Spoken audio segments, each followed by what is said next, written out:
It is exactly the top of the hour, and tonight we begin with another important step beginning today in the process of selecting a jury for the federal death penalty trial of Payton Gendron. The admitted top smash shooter is already serving 10 life sentences after pleading guilty to murder charges in state court. And good evening, everyone. I'm Scott Levin. Mary Alice is off tonight, now standing accused of shooting 10 black people in a racially motivated killing spree. Gendron is being prosecuted under federal hate crime laws, and that carries the possibility of capital punishment. Tonight, Channel 2's Dave McKinley has the latest from just outside the federal courthouse in downtown Buffalo. David. Yes, Scott. Well, for the first time since April of 2025, Payton Gendron actually appeared in the courtroom today. He is 22 years old now. He wore a blue shirt, gray slacks, glasses, and his hair is now cropped short.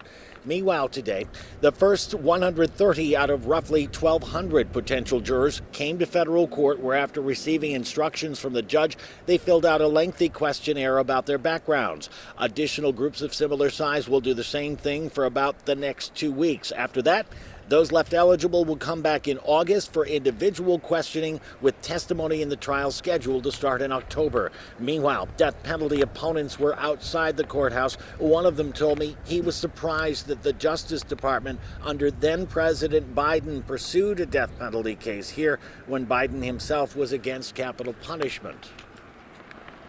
It disappointed me, as a matter of fact. I mean, Biden on his last day had commuted the sentence of many people on death row. What do you think the exception to the Biden rule is in this case?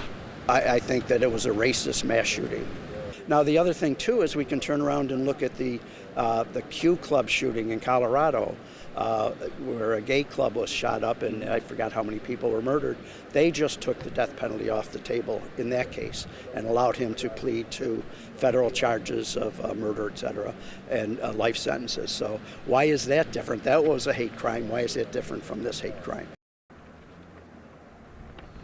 Early on in his federal case, Gendron, through his attorneys, did offer to plead guilty if the death penalty was taken off the table. That is something the government has thus far declined to do. The judge also spoke about the weighty responsibility that will fall to those who are eventually selected for this case, because in a case like this, they will decide not only the question of guilt, but also they, and not the judge, will decide whether Payton Gendron would live or die for his crimes if he is convicted. The trial, once it gets underway with testimony in October, is expected to last between 3 and 4 months.